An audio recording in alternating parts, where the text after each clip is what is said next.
you ready to rock and roll when that hits zero? Yep, I'm just doing the retweet, sending it out to my people.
Welcome to Climbing the Pocket's Mock Draft Mondays.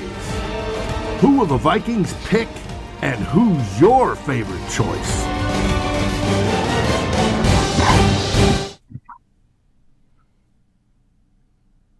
Welcome, ladies and gentlemen. It is, in fact, Monday, the weirdest day of the week, because we are doing another mock draft, but this is going to be a different twist. We aren't just doing a Viking-centric mock draft. We are mocking the full first round. And with me, as always, is our excellent producer, Dave, and new to the show, Climbing the Pocket contributor, Ryan. Gentlemen, are we ready for some chaos? Ready to roll. Absolutely. Let's do it. All right, fantastic. So we are not going to beat around the bush. We are going to be doing a full mock draft for all 32 teams. And Dave is going to start that up here in just a moment. We're going to go strictly from 1 to 32, and we are going to be doing it with the scope that how we would draft for each of these teams. And yet kind of utilizing the rankings that we have predetermined in my head. Obviously, you've been seeing me tweet about some of my rankings here over the past few days. And, oh, cool, my light just fell. All right, we are having some fun here live, ladies and gentlemen. That's and live. That is why live is extra fun. Perfect. We are back. Dave, let's get the simulator up and running. Simulator's up. We want to select all.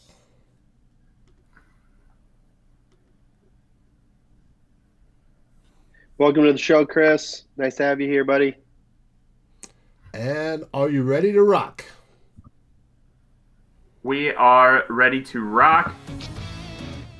So, fun fact, Chris was in my wedding. Chris, you suck. I love you. All right, first up, Jacksonville Jaguars. Obviously, the Jaguars are in need of a quarterback.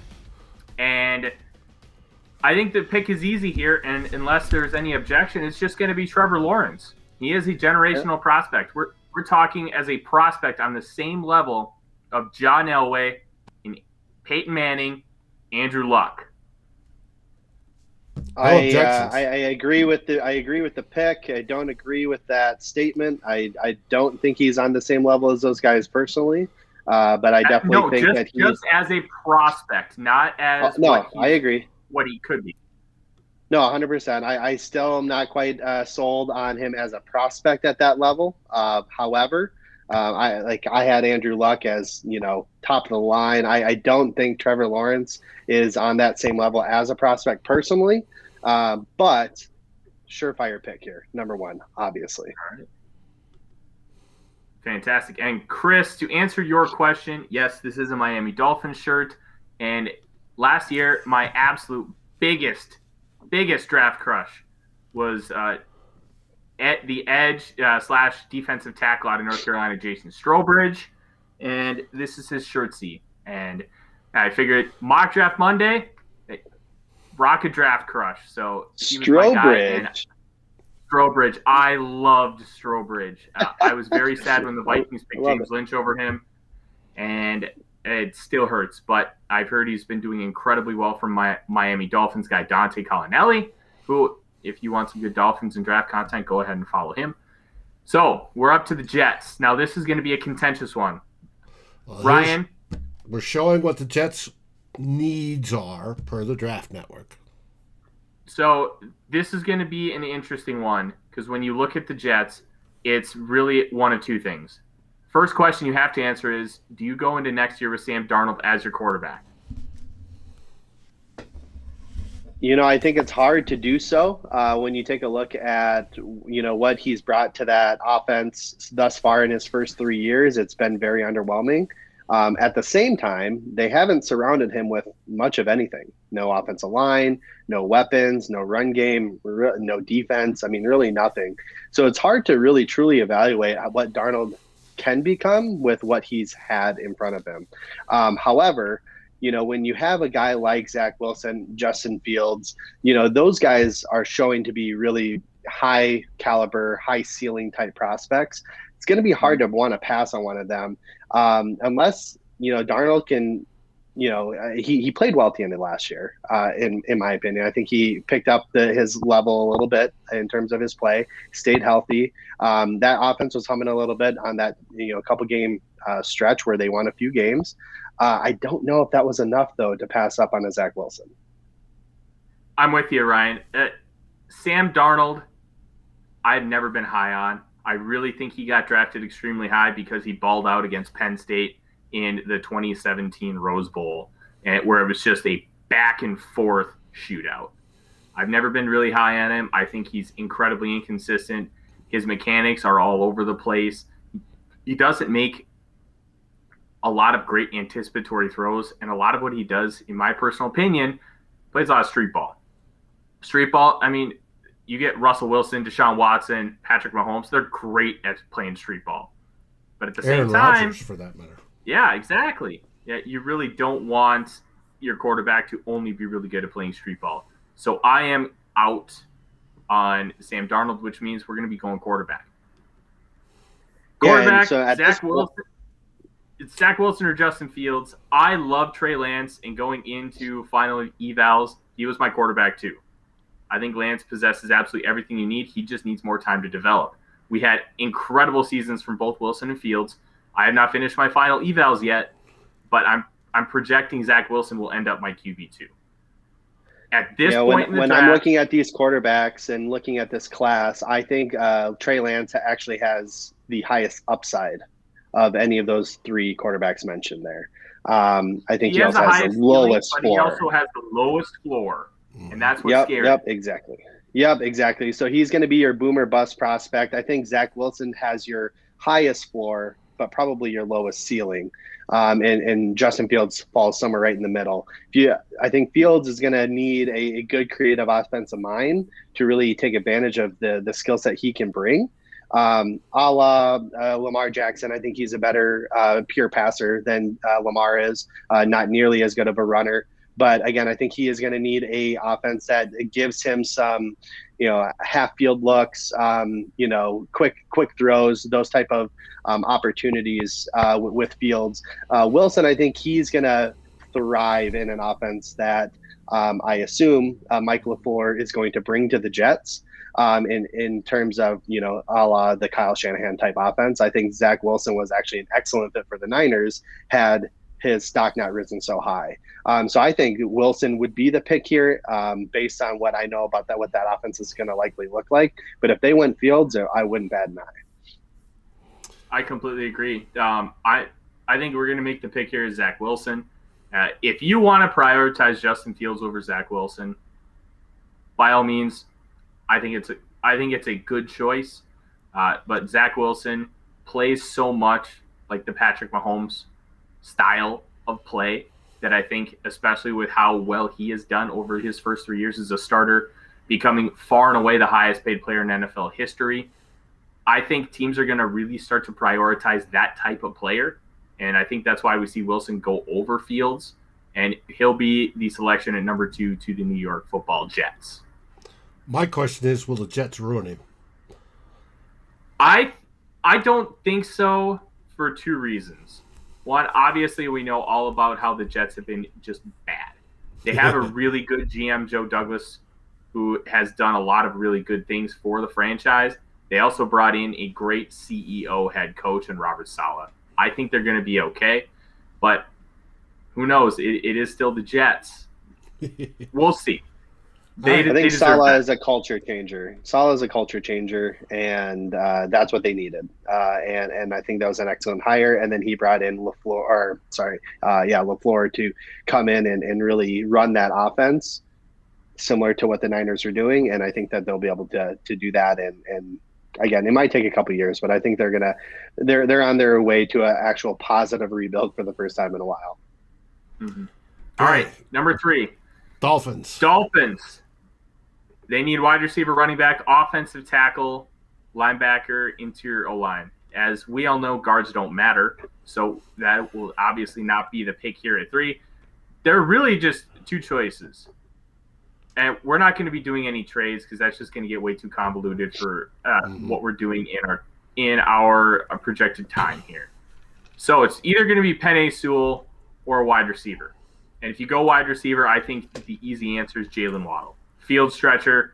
If you watch Tyreek Hill and all the things he can do with his dynamic ability to not only run fast, but stop on a dime, change direction, has great vision in the open field. Jalen Waddle does all those things. And it feels lazy to comp him to Tyreek Hill, but he plays just like Tyreek Hill. He's also really good at the catch point for a guy who's 5'10", 185 pounds. I think would be the receiver choice. Penei Sewell is a game-changing tackle. Dave, I know you love the guys on the O-line. And I would love Sewell to drop to us at 14, but it ain't going to happen. Yeah. Luckily for us, there are a lot of guys at the offensive tackle position in this draft that are very, very good players. So, big question is, do you want to go the offensive tackle in Sewell when you just drafted Austin Jackson last year, or do you want to get the playmaker? The analytics are probably going to tell you that you want to take the playmaker. Pair him with Preston Williams and Devontae Parker. You got the 2 big body guys, and you have the real threat of that game-changing vertical ability in Jalen Waddle. Ryan, do you have any issue with taking Waddle over Sewell here? So when I'm looking at what I want to get in the first, especially in the first 5 picks, I want a generational talent. Waddle could be that. I don't know. I mean, he's a great player. All the tape that I've seen on him is he is dynamic. He's fast. He's quick. He's twitchy. Catch the ball really well. Make big plays for you. Everything I've seen on Sewell is that guy is a mauler. Generational talent, offensive tackle. So what's going to be more important for that franchise right now? Do you want to get Tua, assuming they're not going to want to go offense or quarterback here and restart over without Tua? I say that, do you want to protect him or do you need to just continue to get him more and more and more weapons? Typically, I hedge weapons because protection can come later. They have another first-round pick, and this is a very strong offensive tackle class. So, who knows if a Darisaw or a Slater, one of those type of guys falls to them at their next pick, which I think is in the high teens. So in my opinion, Waddle, Smith, and Chase will all be gone. So it's, do you want Sewell and a Bateman or a Tony or a Marshall, or do you want a Waddle with a Darisaw type player? And in my opinion, I would take Waddle here. Okay, what's the difference between Waddle, Devontae Smith, and Jamar Chase? I am probably the lowest person on the internet when it comes to Jamar Chase. I have him as my wide receiver 5, barely as a first-round grade. There are some people calling him a generational wide receiver talent, saying he's a top 3 player in this class. Chase doesn't have a dominant athletic trait. He doesn't create natural separation, in my opinion. And for me, I prioritize separation more than anything else when it comes to the receiver position. How do you gain it? Can you get it naturally? Do you need to be physical off the line? And then, obviously, he's great with his hands, winning at the catch point. He's pretty good when it comes to yards after catch. I just worry about the athleticism hindering him. JR comped him to A.J. Brown, and A.J. Brown's the same way. He doesn't create natural separation, but, man, he's a physical monster, and he just wins.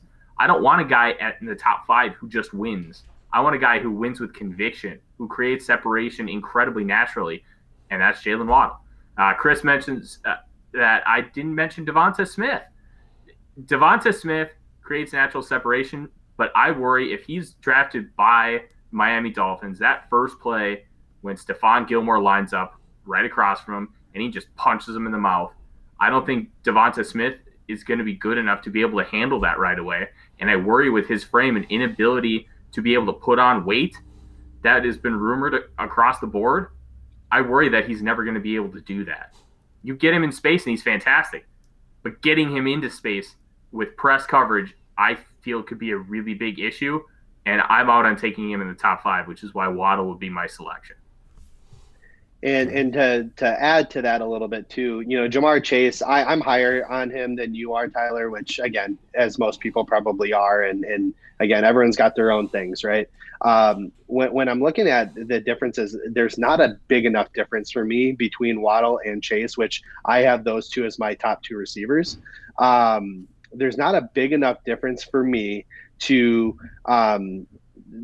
say one's going to be significantly better than the other. Obviously, they're very different players, but in terms of how I project them and how well they do their rookie year and beyond, there's not a big enough differentiator for me. So at this point, it's play style.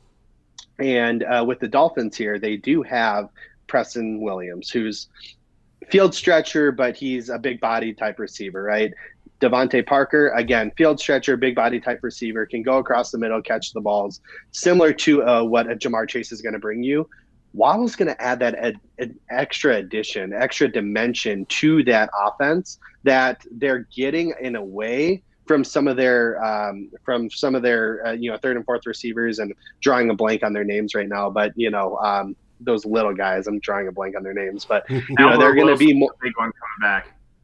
Yeah, Jakeem Wilson and Grant, right? Yeah, Wilson and Grant, right? So they're going to, and yeah, I think both of them are free agents or they're going to be gone after this year. So you're adding that dimension, but to a player that actually can make a big difference in that offense in that role. So in my opinion, I think Waddle makes more sense here.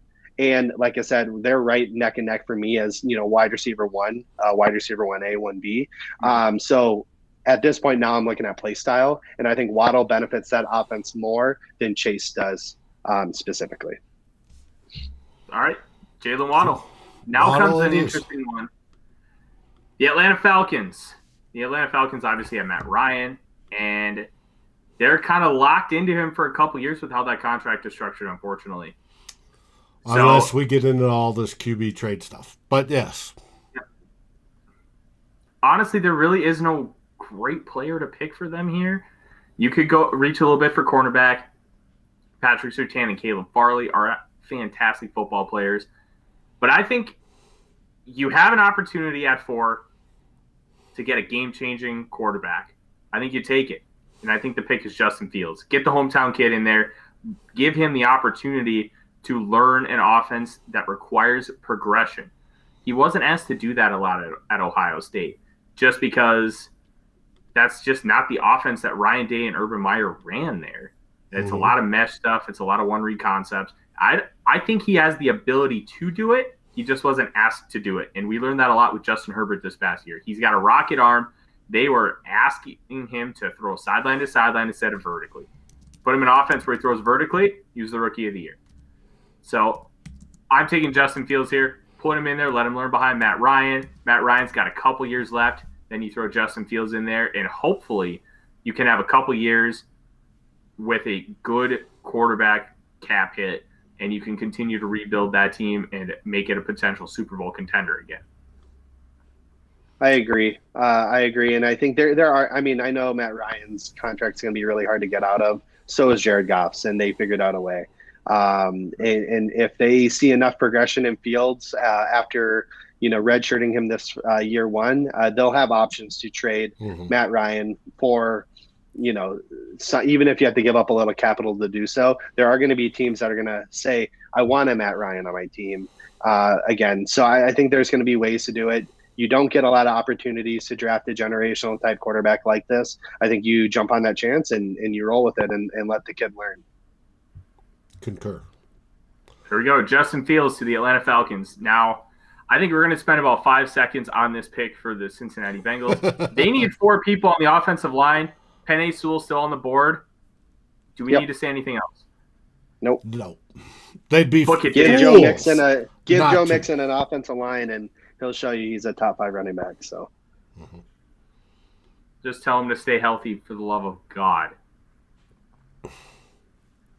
All right, Jerome, you're right. The Bengals do need some wide receiver help as well, but this is an incredibly deep class. They can get that in the 2nd and 3rd round and still be fine with what they have.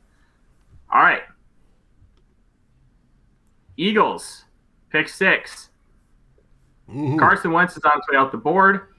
I think Howie Roseman is going to be stubborn enough, and he is going to want to keep Jalen Hurts around, so I don't think a quarterback is in play here.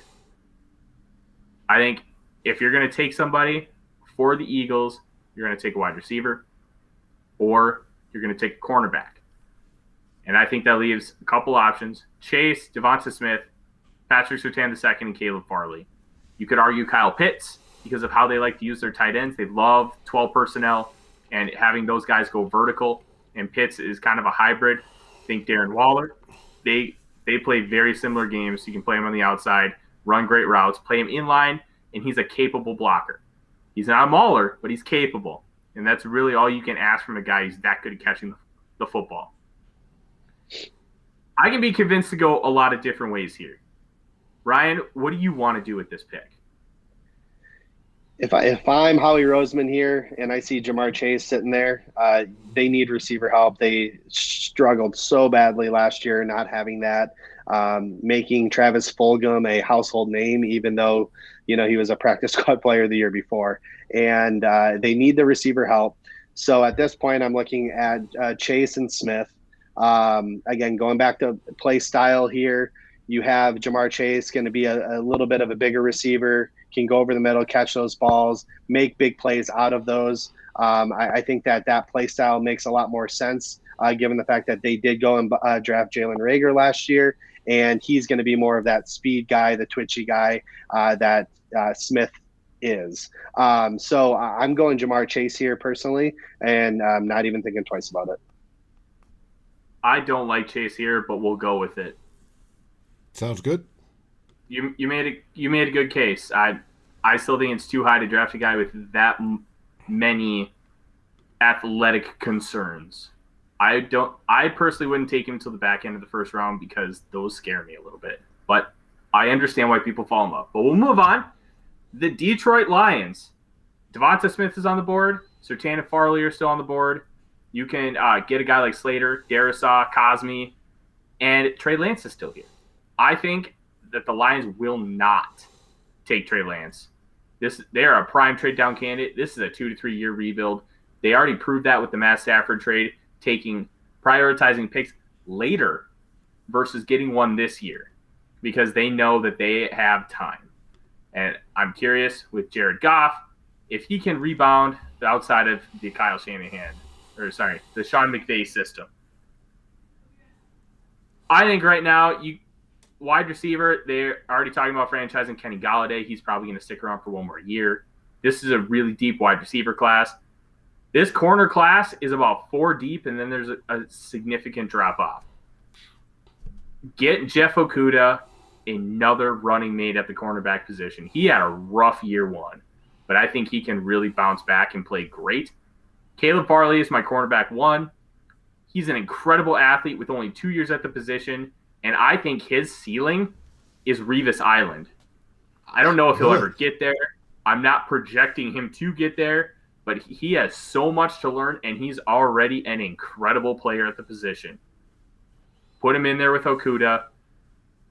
Just give them each one side of the field and just let them learn. And I think you could get something really special with Caleb Farley. Is Desmond Trufant still out there too? Desmond Trufant, I believe, signed a 2-year deal, so he would be like the 3rd guy. Which, again, I mean, he's aging. He's fallen off a cliff a little bit, a la Xavier Rhodes when we were improperly using him. Obviously, Rhodes did pick it back up last year. But I agree here. I agree with literally everything you said. Farley is by far, or not by far, but he's my cornerback 1. I think that he has the traits to be elite. I think the sky's the limit for the kid. I don't know if I'll put that projection of Darrell Revis like you did.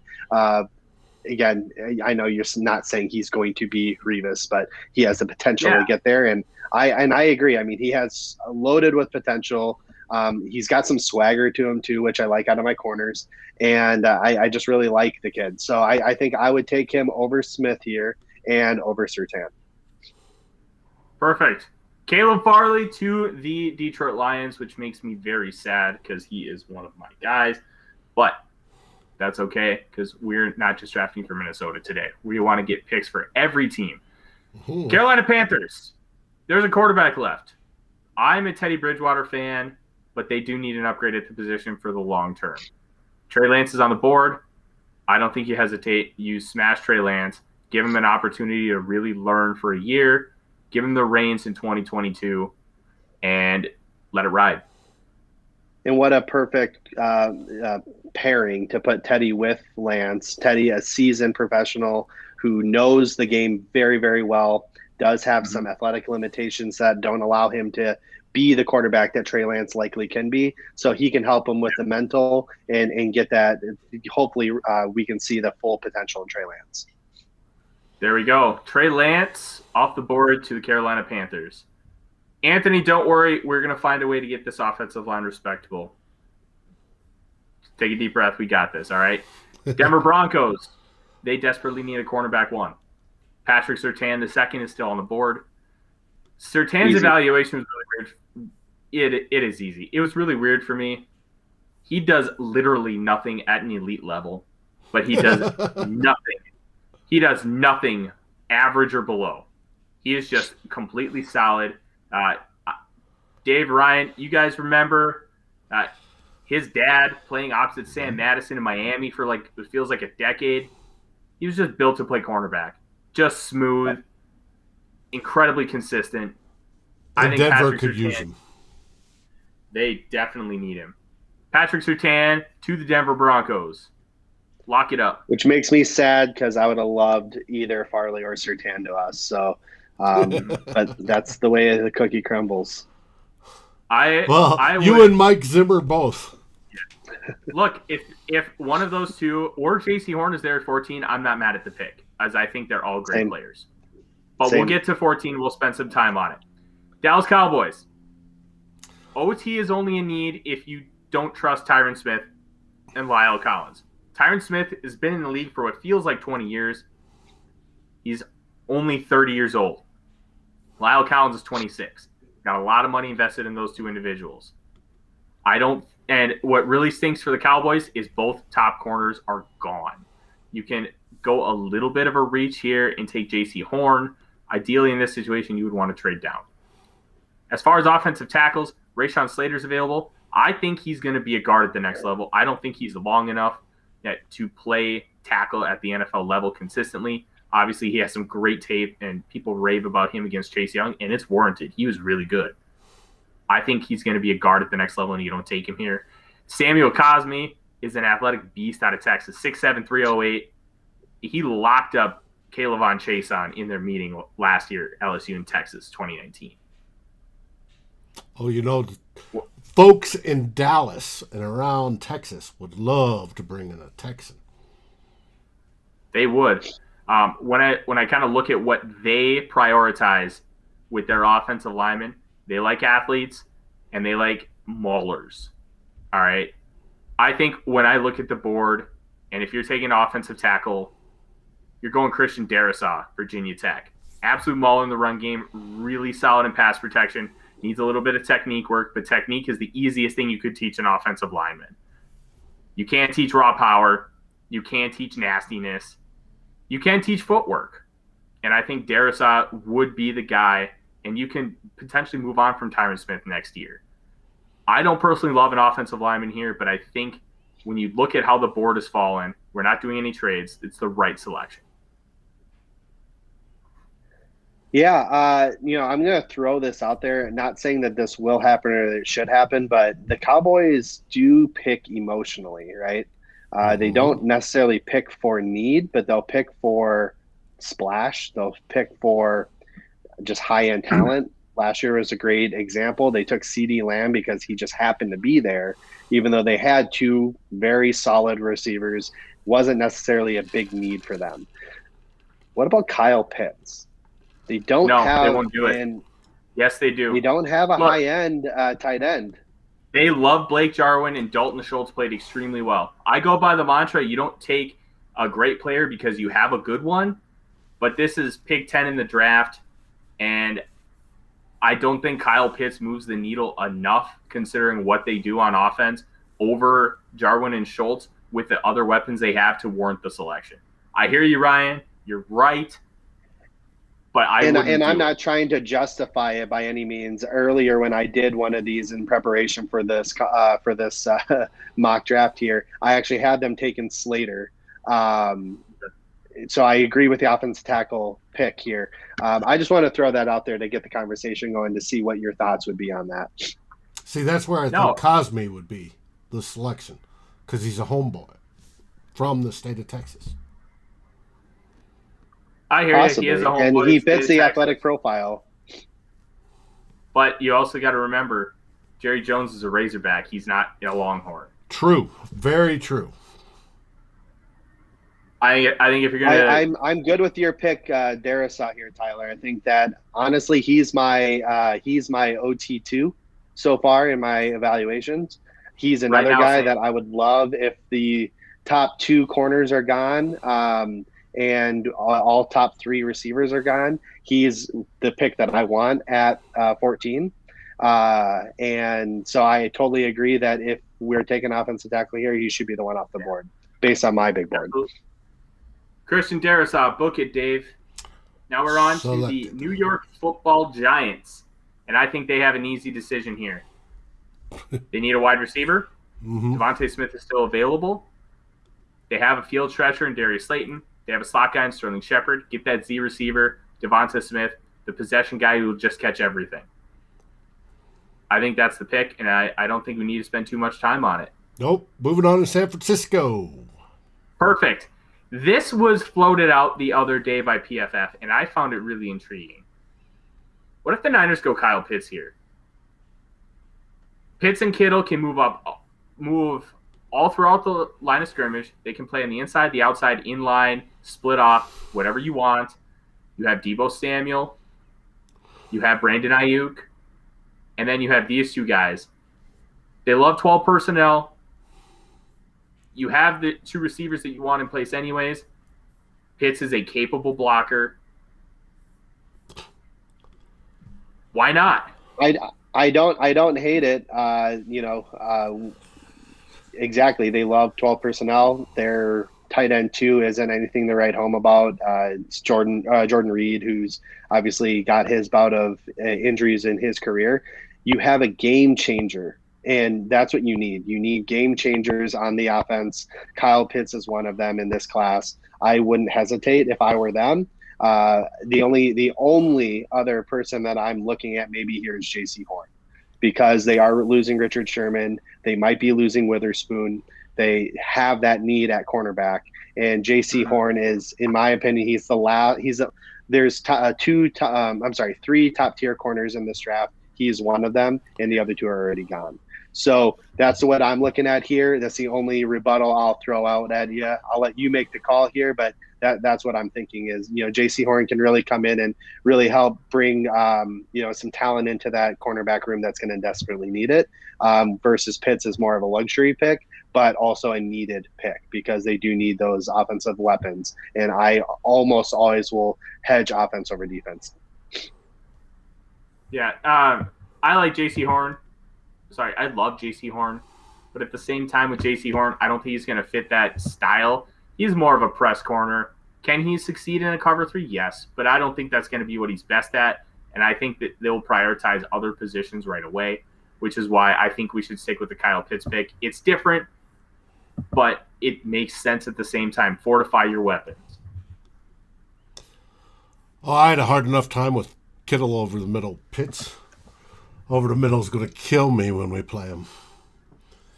Pitts it is. 100%. And that's why you make the selection. All right, 13. The Chargers. All right. really, they need offensive line more than anything. Protect Herbert. Josh Allen didn't have one year one. They fortified it heavily for his year two, and I think the Chargers are going to look to do the same thing. You have Samuel Cosmi, you have Rashawn Slater, and then you also have a couple guys we haven't mentioned yet, Jalen Mayfield, Dylan Raduns, Liam Eichenberg, Elijah Vera Tucker.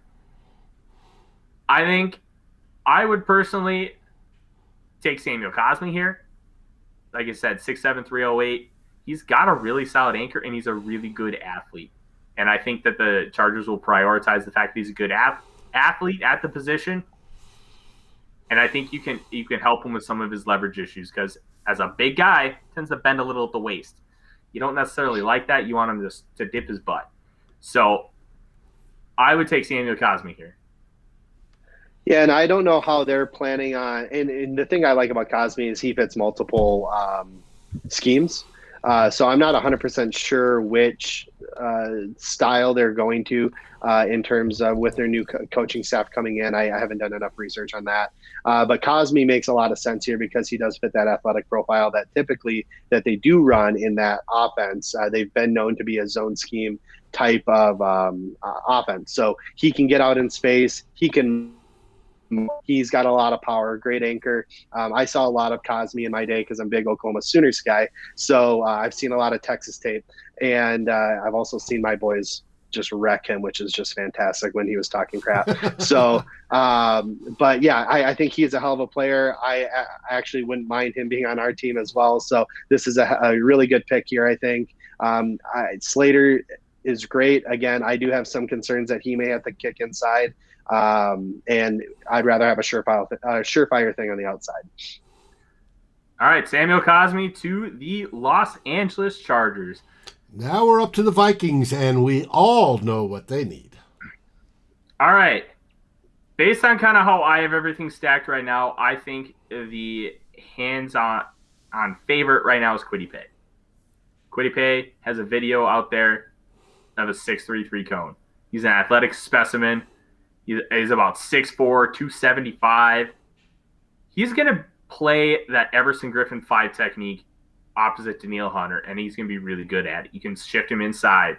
He's not going to be a super bendy off the edge, but he's very capable going around the edge. He's got great speed to power, and on the inside, he's got enough quickness to be able to burst through the line. I think Kwity Paye is the pick here. I don't really have too much hesitation about it. Micah Parsons is interesting because he's an athletic freak. He has a linebacker, though, and we really don't need that. But he's more of a pass-rushing linebacker, not a coverage guy, which I actually think that will have the Vikings being out on him. J.C. Horn is a guy I can see Mike Zimmer falling in love with because he's got that attitude. You remember his daddy, Saints legend Joe Horn, the cell phone? He's got that same spunk and that same, you know what, I'm just going to F you up attitude. And I think Zimmer will end up falling in love with him. But I think the best selection for the Vikings is going to be Kwity Paye. And for me, there's not a whole lot of hesitation. Lewis just said, go ahead and trade back. We're actually not doing any trades tonight. We want to try and get through this in as close to an hour as we can. We've already been going around 40 minutes. So just to make things easier, we're not doing those trades. But where the things are on the board, absolutely should trade back. Steven just mentioned Vera Tucker. Somebody's willing. Yeah, Steven just mentioned Vera Tucker. I like Vera Tucker. I think he's incredibly technically sound. He's got a good anchor. He's not going to be the athlete that the Vikings are going to prioritize, especially if you're taking an offensive lineman around one. I don't think he's going to be a tackle at the next level. I think he's a capable tackle, but I think he could be an all-pro type guard. And let's just be honest, don't value that right here. They need it, but it's not a value selection. And I think if you move back in the late 20s, then you start having that conversation. He has the position flexibility, but out of 14. And I think give your elite defensive line coach an elite specimen in Kwity Paye. And Anthony's got a good point. He's great against the run. Mike Zimmer incredibly values guys who are great against the run as an edge rusher. Kwity Paye. Yeah, so Kwity Paye will be our pick here. My devil's advocate here is I love Kwity Paye. I think that he brings everything you want in this in what we need in this defense. He is an edge rusher that I think is a very deep class. In a very shallow class for a cornerback, we can get a top 3 cornerback in this class to pair with our other young corners and really solidify that back end that I think we desperately need. There are some sneaky good corners in rounds, 2 and 3 that potentially could be of value, but I don't think anyone's going to be at that level Horn is, like you had mentioned. And the only other player that I would mention here is I like Jalen Mayfield. I think that he's got loads of talent. He needs to, refine some of his work and his footwork and in his hand placement. But I think, again, like you had said earlier, those type of things you can coach. You can't coach the athleticism. You can't coach the strength, and that's what he has. I think I respect these guys here at the Draft Network. I think Mayfield's too low on this list. I think that he's going to be a baller. So if we wanted to address offensive line, if Reef isn't coming back, which again, that's yet to be seen, and we'll probably find that out by draft time. If Reef's not going to be back, I think Mayfield heavily needs to be considered here. But knowing what we know right now, Reef likely is going to be back, so I'm good with the paid pick. And I'll say this, Mayfield is going to fit every metric that the Vikings are going to be looking for in an offensive tackle. I don't know if he's a left tackle. He may be only a right tackle. And the Vikings have been hesitant to move Brian O'Neill. And at this point, with how much money he's going to command, I wonder if they're going to be willing to move him at all to try and justify paying him less. So that's going to be something to keep an eye on. But we're in agreement. But last year, when the threat to drop Reef was available, they moved him to left tackle without hesitation for a day. It was a day, and I wonder how much of that was just to show that Reef that they were serious. And how much of that was a facade. All right. We got to remember, O'Neill played left tackle in college. Right. And so did my boy Ezra.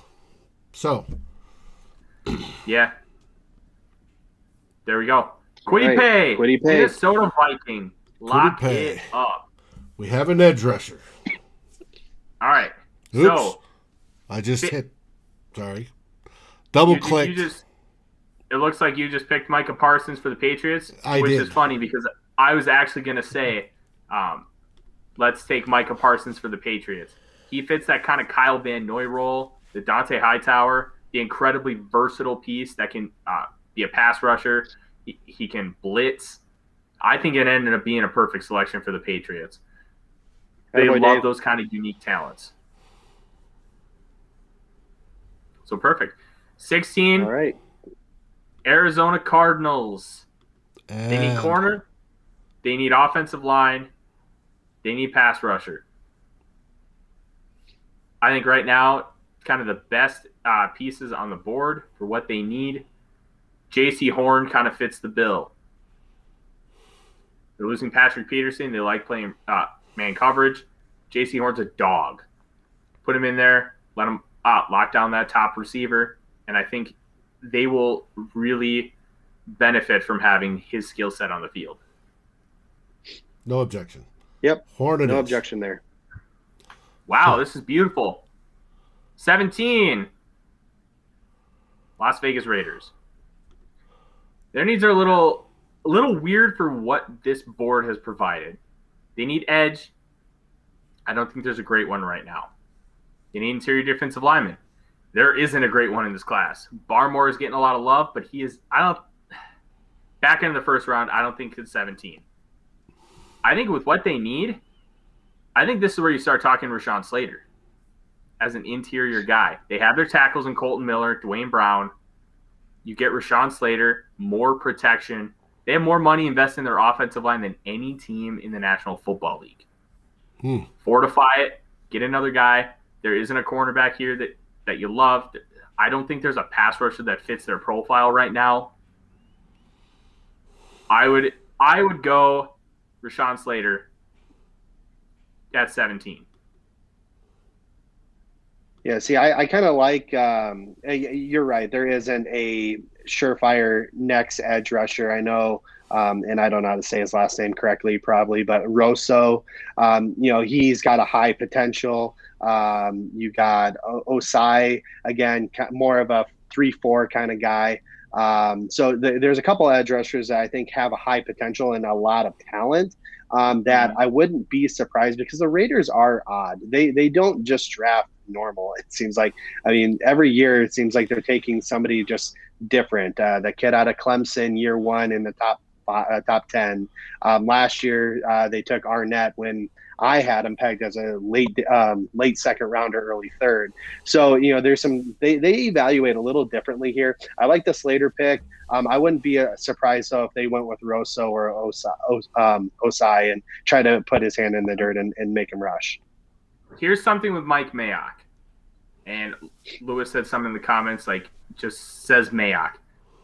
Mayock values guys at Power 5 conferences, and he also values seniors that were captains. I can't tell you offhand if Rashawn Slater was a captain, but I know he's coming out. He's a senior. He opted out this year because of COVID, and I don't think that should be held against him.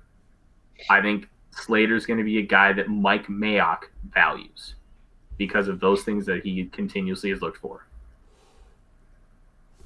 Okay, Slater. Lock him in. Slater. Lock it in. And now we're to the Fins again. All right. They got their receiver, Jalen Waddle. Mm-hmm. Tua's got his weapon. Offensive tackle, linebacker, running back.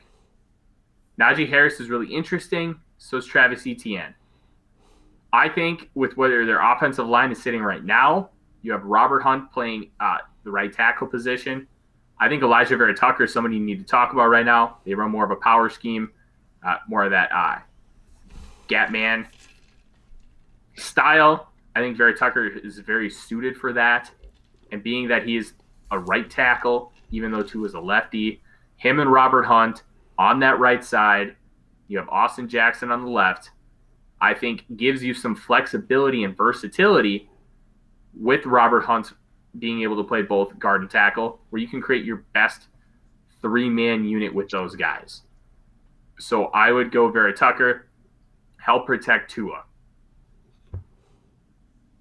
Yeah, I was going to say Vera Tucker. I was going to say Eichenberg, because I think he's also undervalued here. I think he's a good, man gap style of offensive lineman, a lot of power, more of a left tackle, but again, they can push him over to the right. I like him a lot. And but I think Vera Tucker makes a lot of sense here because of his versatility and where, what he brings to the table. And I think he's the better offensive lineman overall. Again, I just have a hard time taking a guard in the first round. So I think you're at a point where you have somebody who has flexibility to be able to play tackle, and you're getting towards the back end of the first round. It's much easier to justify than if you're making a top 10 selection. Right now, we really don't have any elite players on the board. They already took a receiver with Jalen Waddle, so Bateman's kind of already out. I don't know how they're going to prioritize Osai because he is strictly a 3-4 pass rusher, and they play a lot of multiple stuff. So are you going to make him an off-ball guy like Kyle Van Noy, who also rushes the passer? I don't think you're going to want to do that. Owusu Koromora is an interesting choice as well, but he's more of an overhang, and I think they really need some box guys right now because I feel like they're pretty comfortable on the back end. So Elijah Vera Tucker, Miami Dolphin. Protect Tua Tagovailoa. Lock it in. 19, the Washington football team. They have kind of become like my second favorite team. I just enjoy watching them play. They need a quarterback here. I can't justify Mac Jones. I really can't. I don't think Mac Jones is a first-round player. I think he benefited way too much from the surroundings around him, and he played really well in college. College production doesn't always translate to the NFL. Especially otherwise, for Tim Alabama Tebow. quarterbacks. Yeah. I see it. You got to be careful of that too, Dave, because you want to scout the player, not the helmet. Obviously, true. Alabama quarterbacks haven't been the most successful. Yeah, but Alabama quarterbacks are successful at Alabama because they've got all those weapons around them. Mm-hmm. When they get to the NFL, granted, talent levels you would think is there or equal, but they get to teams that necessarily don't have all those weapons, especially with the speed up, and they don't tend to do as well. Mm-hmm. I'd say same with Ohio State quarterbacks, but hey. Mm-hmm. All right. See, I don't hate Mac Jones here. Not so much from the talent perspective, but from a team fit perspective. I think somebody is going to jump on him earlier than we probably feel they should. So if we're going off of how we would draft this for this team, and which I think is what we're trying to do here, I think it's going to be different. But the way the league is, they overvalue quarterbacks. They have Alex Smith, who's hurting, right? He's not the quarterback he was. You have Rivera, whose main goal is to run a offense that's efficient, and I think Mac Jones can do that for you. I don't think he's going to be he's probably going to turn out to be a Kirk Cousins type player where he needs surroundings. He needs a team around him to be successful. I don't think he's going to lift your team up like a Mahomes or like in this draft, like a Lawrence or a Zach Wilson even. But I think he does what he's going to do what Rivera is looking for, which is manage the game, hopefully make minimal mistakes. He's got a little movement to him. He's not an elite scrambler by any means, but he can get out there and run a bit. And I think he's got enough to his game that I think that the pick there wouldn't surprise me. I don't think it would surprise me either. I have him valued as a round 3 player. I also think that they assigned Taylor Heineke, albeit to a 2-year, $8.5 million contract. But we know from their time in Minnesota that the Turners love Taylor Heineke, and I think he's going to be given every opportunity to win that job. They'll bring in a guy like Andy Dalton, Ryan Fitzpatrick, maybe Cam Newton because of the Ron Rivera connection. So I don't think Mac Jones is the guy here. I think that they desperately need another pass catcher opposite Terry McLaurin. Desperately. And I see that Rashad Bateman is still on the board. You have those two crafty route runners being able to maximize their abilities in space with who's ever throwing him the football. It takes pressure off of McLaurin, and I think Bateman should be the pick here at 19. There's a lot of people that are mocking Kadarius Toney here, and I think Toney would be a fantastic fit, a little shifty, great route runner across the middle, and I almost want to take him just to make Jason mad so I can rub it in his face in the group chat later. But I think Rashad Bateman should be the guy here. He's my wide receiver 2 in this class. He reminds me a lot of OBJ. The only thing he doesn't have that OBJ does is that initial burst off the line. He's got the deep speed once he gets going, but he's not a great accelerator. He has everything else you want. Okay, Bateman love it. And you're right. They need a receiver, so I love it. Perfect. The Chicago Bears. They don't need a running back. They do need edge help. Robert Quinn is just not it. Khalil Mack is great. Offensive line is also a big need. Same with wide receiver. I think you just kind of got to look at best players available right now and just kind of see what's out there and then go with it. I don't think Gregory Rousseau is a first-round talent. I just don't. He wins with pure athleticism and speed. He doesn't know how to use his hands. He doesn't have any pass rush moves. Jalen Phillips, who kind of was his teammate, a transfer in from UCLA, 1-year player, former 5-star recruit, has every tool in the book, but he's had like 6 concussions. It's very worrisome. I think the guy you mentioned earlier, Ryan, Jalen Mayfield. Maybe we should talk about Mayfield. Here. Charles Leno Jr., Bobby Massey, those are your starting tackles. They're making about $20 million a year combined, and they are both not good. Tevin Jenkins could also be an interesting one, but I think with what Matt Nagy and Bill Lazor have started to do there, running a lot more zone, you're going to want to take the athlete over the pure power guy in Tevin Jenkins. So I think we should go Jalen Mayfield, tackle out of Michigan. I agree. Perfect. That's what I was going to suggest, so I love it. Indianapolis Colts here. Man, we've had a lot of tackles go off the board. And that's one thing they really need outside of quarterback. I think they're going to end up getting a quarterback this offseason. I don't think that we're going to have to worry too much about that. So I want us to pursue this. Like, they already have the quarterback, and they need offensive tackle or cornerback. So offensive tackles here, you got Liam Eichenberg. And they run power. They run power there. So, Yes. And that's so Liam I actually Eichenberg. think Jenkins would be a great pick here. Love that Oklahoma State product. Yeah. Go ahead. Yeah, you either go Jenkins or Eichenberg. And I think Eichenberg right now gives you more day one, which this team is primed to make a Super Bowl run right now. I think you go Liam Eichenberg, offensive tackle, Notre Dame. You don't think twice about it. Obviously, you'd like to get a guy with a little bit more upside, but with where you're at in your potential Super Bowl window, you get a quarterback in there, you get an Allen Robinson, you get a Kenny Golladay at receiver, pay them a bunch of money to come in. I think you're sitting pretty. So Liam Eichenberg, offensive tackle, Notre Dame. Done. This sets up really nicely for the Tennessee Titans. Titans desperately need pass rush. They're the only team in the bottom 12 in sacks last year to make the playoffs. They need somebody else opposite Harold Landry bad, and they need to take some pressure off of Jeffrey Simmons, who, as we saw against the Minnesota Vikings, was an absolute monster. And I think Joseph Asai is able to do everything that they wanted Jadeveon Clowney to do, being able to kind of rush from the inside, a 3-4 backer opposite Harold Landry, and I think you smash it and move on. Joseph Asai. Yep. Agree. All right. Now comes the Jets, and this is where you maybe start talking about running backs because the Jets do need one. I think LaMichael Piron's a really good player, but this is a genuine conversation. Cornerback is obviously a need, and one guy we should talk about that I don't think we've talked about a lot is Ifeatu Melifonwu. 6'3", 210, out of Syracuse. He's got all the length in the world. They're transitioning to that cover 3 scheme. I really think that we should consider taking him. It's a little bit rich. I have him as a late or like an early second round talent.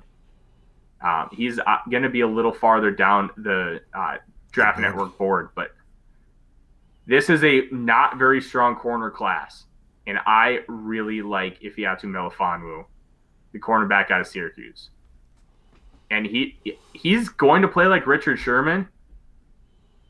And over time, I think he's a much better athlete. He's a great leader on the field. And I think that head coach Robert Saleh, GM Joe Douglas, are going to really value that athleticism and potential long term. So it doesn't feel like it here, but Melifonwu is going to be my corner 4, and he's probably going to end up as a top 25-30 player for me, which puts the pick right in the wheelhouse. What do you think, Ryan? Yeah, I mean, I really like him too. I don't have him as a first-round talent yet, but again, I haven't gotten through all of his stuff yet. I mean, I just basically just started watching and just a few of his games just to get familiar with him. I also was kind of thinking they potentially could use a receiver to pair with their brand new quarterback, get him some weapons. They have Denzel Mims, who showed something last year, but not a ton. But it is a deep class. Yeah, you loved Mims, didn't you? Oh, yes. Yeah, so you got Mims. You have a good slot receiver in Crowder. So you got some talent there. They don't really have a tight end. They have the high potential, but he really hasn't shown much. So I would, I was maybe thinking Tony might make a lot of sense here as well, to pair with your boy Mims, and you can basically become a Jets fan at this point. I don't think they'll prioritize Tony here because they still have Jamison Crowder. If they choose to move on from Crowder, they'll get $10.6 million in cap space back. But until then, Crowder is a top 5 slot receiver in the National Football League, and that's really hard to move on from when you're in dire need. Do you view Tony as a pure slot? I kind of view him as the ability to move out onto the outside as a Z. I think he has the ability to move outside as a Z, but I think right away you're going to ease him in and you're going to play him more in the slot and as a gadgety type guy as he continues to acclimate to the NFL level. So I think you could go Tony here. I would go personally Melifonwu. Ryan, I'll let you make the call. What are you thinking? Let's go Melifonwu. Let's shake it up a little bit. I haven't seen him mocked in the first yet either in any of the ones that I've looked at. So I like him a lot. I actually was hoping that that'd be somebody we'd target in the, and on day 2 if he was available. And he's got loads of talent and technically, I guess he's got NFL genes. His brother plays as a safety. I think, is he still with the Patriots? He's got loads of talent. Hopefully they can help him realize that potential. Robert Saleh is one of the best in the business, so makes sense. Perfect. Steelers need no offensive tackle. They run power. Tevin Jenkins is on the board. Any issues? Lock it in. Boom. Easy peasy lemon squeezy. Now we come back to Hold your horses. I got to get Jenkins. Come on, boss man. Tevin Jenkins. It should be like number 28 on the board. Right there. 30. I was close. Jacksonville's an interesting one. Best wide receiver right now on the board, I believe, is Kadarius Toney. They just drafted Laviska Shenault, who's going to play like that combo slot Z for them. The guy who's just incredible after the catch. I don't know how they'll feel about Kadarius Toney right here. Let's peek at their needs real quick, Dave. Jacksonville. What are they looking tackle, at? Don't they? Tackle, corner, tight end, safety, edge, everybody else.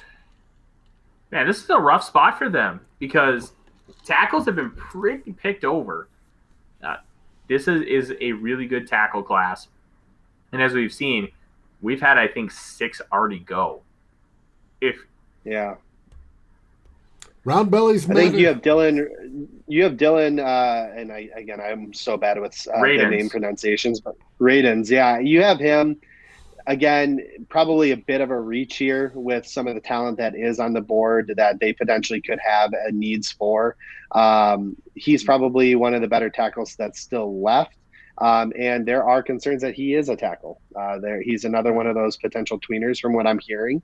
And from what I see on tape, he's got a little work to do, and I don't know if he's got the foot speed enough to live out on the island. But he's here. He has potential to be a really good offensive lineman, regardless of what position he's at. Mm-hmm. Leatherwood, he's listed as a tackle here. He's going to be a guard at the next level. I don't think that he has what it takes to live out on the island myself. I was really high on him actually last year, and I'm not sure what happened from what I was watching earlier in his career. He seemed to have bigger bursts, and now it's died off. So I'm not sure where that went.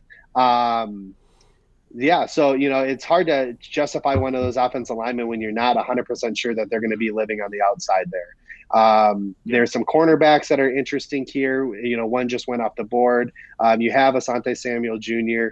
If you want to pair him up with Henderson from last year, that could be an interesting pick because I think he lives on the outside as an outside corner, even though he has that small stature. And a receiver is a need, but it's not. I mean, they have some talent there in Chark and Shenault. Do they want to add a third one to really surround him? I wish there was a better tight end available. I don't think Jordan is up to a first-round pick. So, I'm not sure. I'd probably edge, taking the best player available, which, you're looking at Asante Samuel. They could even be looking at linebacker. And there is some really interesting linebackers available. I was actually thinking Jeremiah Owusu-Koramoah from Notre Dame because he's more of an overhang, like that linebacker safety hybrid. Think of like a Buda Baker. And I think because they do need safety, you're not quite sure what the health of Myles Jack is going to be year in and year out. I think that would be a fantastic selection for the Jacksonville Jaguars. Jeremiah Owusu-Koramoah, gosh, like Koramoah. I always slur it a little bit. It's just no fun. JOK, Notre Dame, linebacker, safety, hybrid. Selected. Now we go to Brownies. The Cleveland Browns. Edge, corner, interior defensive line. We've got a couple edge players right here. Mm-hmm. And I think when you have Myles Garrett on one side, you're going to probably bring back Olivier Vernon on a lesser deal. I think this might be a team that takes a shot at Gregory Rousseau. Rousseau has absolutely every tool athletically, but he has zero Just technique. needs to be refined. Yep. He needs to He be would taught actually be a all great the pick technique. for us. Yes, He would be a great pick for us if we could get him in day 2. He won't be there, but with Andre Patterson being able to get his hands on him, I'm not willing to take that risk on day 1. But if Patterson can get his hands on him, I think he could be a really good player. So I like the pick here. He can learn from 2 of the better edge rushers in the business, and he can really be a day 1 day 1 rotational contributor that potentially could be pay dividends long term. Gregory Rousseau. All right, we are running a little long, Ryan. Let's kind of try and speed through these last 6 picks here. Baltimore, pick 27. They got their running back last year in J.K. Dobbins. They still don't have that go-to wide receiver for Lamar Jackson, and that's really holding back his development as a passer. And I think when you look at the board, they need a big downfield target, and that's Terrace Marshall Jr. You got the speed guy. And they need a big body guy, and they need the big body guy, and that's him. Pick 28, New Orleans Saints. You just got to take great players. You need talent across the board because they're going to lose a lot. Yeah, and they got to be cheap. Good. Yep. Yeah, really good football players. When you look at this, you've got Cam Jordan. You can take Jalen Phillips. You can take Zaven Collins. You have Demario Davis. You're probably going to have to get rid of Kiki Alonso and Quan Alexander. I think you take Zaven Collins, who kind of reminds me of Anthony Barr. He's got the size. He's got the speed. He can rush off the edge. He can play coverage. He's going to be able to do a lot of different things with Demario Davis. And I think you just got to take a great player, slot him in, and he's the best on the board that's not a running back, and they already have Kamara, so that doesn't make sense. Yep. Perfect. That kind of stinks for the Green Bay Packers because Zaven Collins would have been perfect for the Green Bay Packers. But another guy who is also perfect, I think this is a great Kadarius Toney landing spot. I don't necessarily know if the Packers are going to value Toney because they like their skyscrapers, their power forwards, they're big-bodied guys. But Toney's exactly what they need. You have Devontae Adams, you have MVS, and then you throw Toney in the slot, get somebody really good underneath, some gadgety type stuff for Aaron Rodgers. Like, you can talk all you want about how they went 13-3 without a great number 2 wide receiver, but they also had over 600 yards lost to drop passes because they don't have a good number 2 wide receiver. Kadarius Toney is as sure-handed as they come. He has a drop percentage in college of 1.5, which is on par with Stephon Diggs, DeAndre Hopkins, Larry Fitzgerald. He would already be a top 3 in the NFL as far as drops if he made those stats in the National Football League. So I would go Kadarius Toney here, and Jason can take those metrics that he was yelling at me about, and he can love them, but Toney to the Packers here. Toney to the Packers, and hopefully he's right. If he does go to the Packers, hopefully Jason's right and Toney stinks. So, yes. Yep. All right, Buffalo Bills. Look, I think this is where you go running back. You have guys on the board. They do need some pass rush help, but don't they need some help at linebacker too? I thought they needed a linebacker. It really depends on if they pay Matt Milano or not. If they don't pay Matt Milano, Nick Bolton is a great pick. But in this day and age, do you want to get running back 1 or do you want to get a linebacker to help your defense? With what the Buffalo Bills have really trended the last couple of years, they're focusing more on offense. I think this might be a running back spot. Sure, let's do it. Now, is it Najee Harris or NTN? My personal running back 1 right now, and I haven't finished my evals, and this could change, is Travis Etienne. He has incredible contact balance. Somebody hits him, he's staying upright. He's got all the speed in the world. He's improved as a pass catcher, and I think that they'll be able to utilize him out of the backfield incredibly well. Najee would be a great pick too, but if I'm taking one of those 2, I'm taking Etienne. They already have 2 guys that kind of play similar style games to Najee Harris, Zach Moss, and Devin Singletary. Give me the fast guy. Etienne it is. Now we're up to the Chiefs. All right, the Chiefs. I'm not going to panic with the Kansas City Chiefs, and I'm not going to take an offensive lineman. they were so depleted at the position. Do they need more depth? Yes, but let's also not think that they need 4 starters right away. They do, however, need pass rush. They need some linebacker help because they have nobody at linebacker. I think this would be a good Nick Bolton landing spot. Nick Bolton brings that speed and the ability to fill gaps that they really need at that second level. With how the defense plays, I don't think we need to prioritize the back end as much because of how much Tyrann Mathieu has been able to do. L'Jarius Sneed stepped up incredibly well for a 5th-round pick last year. Rashad Breeland is a good player, and I think he's capable enough if you have everything scheme-wise and good players on the front end.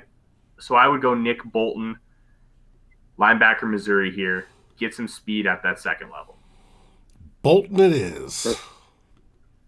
Now, the Tampa Bay Buccaneers. They're probably going to lose Ndamukong Suh.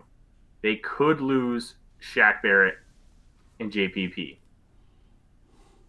They could lose Levante David. Oh. There's a lot of. Oh, I do too. I think with what they have potentially lost, I think Jalen Phillips or Christian Barmore make the most sense. They were able to do so much on the back end with how many assets in the second and third round they've thrown in the secondary because the defensive line was as good as it was. And if you're losing Ndamukong Suh, I think Christian Barmore next to Vita Vea, they could be a game-wrecking duo on the inside. Barmore still needs some refinement. He really came on at the end of this year, is an incredible athletic specimen. When you're playing with 3 other really, really good players on that defensive line, it's okay to just be raw because you're going to see a lot of one-on-one matchups, and you're going to be able to learn on the fly a lot easier. Yeah, I like the Barmore pick here too. I think that he's going to be able to play that 3-tech in that scheme next to Vita Vea. He's going to open up a lot. It's going to give him a lot of opportunity to showcase what he does well, which is a strong bull rush, and I think that he's going to be able to create that interior pressure on those quarterbacks to basically replace Ndamukong Suh. And this edge class is relatively deep, so I think they can address those needs. If they do lose, I think they're going to keep Barrett. I think JPP might be out, and they can replace him later with some really good talent in the second and third rounds. Barmore it is, and that concludes the first round, the only round we're doing tonight. Guys, this was fantastic. Did you hit draft for Barmore yet, Dave? I thought I did. I guess I didn't. Hold on. Barmore. Draft. Here we go. Mm-hmm. Boom. Perfect. Awesome. I think that this ended up really well. A lot of teams got what they needed. You saw some struggles on the back end. Like, it would have been nice if a tackle was available for the Vikings for the value. That just wasn't the case, but we got Kwity Paye, an elite athlete on the edge, which I think was fantastic. You had some guys kind of falling down the board. I think you're going to see a guy like Rashad Bateman, who isn't really talked about going earlier in the draft, go around that 19-20 range. So I think that was really good to kind of show. And we had, I think, 9 offensive linemen going in round 1. Don't be surprised if that number ends up being a little higher. So this was a really fun exercise, gentlemen. I had a lot of fun. Thanks for having me on. Thanks to all of the activity that we had. There's a lot of activity in the chat here, so I appreciate you guys listening along with us. And hopefully you enjoyed the show here, and we did a good job. So. Yep, and I apologize for the screen flicker. I will get with Ecamm over that. It flashed every time I switched between the viewing screen and onto the Draft Network. It should not do that. So we'll try to get that fixed. They're good company, and they work usually within 20 to 48 hours. Most companies will not do that. Just drop kick your machine, Dave. That's all it needs. Oh, no. Lewis says, hey, you want a beer? Lewis, always for me. Yes. And cheers, buddy. So, cheers, guys. Thank you for the engagement. Dave, send us home. With that, skol, everybody. And we'll see you tomorrow night. Same bat channel, same bat time.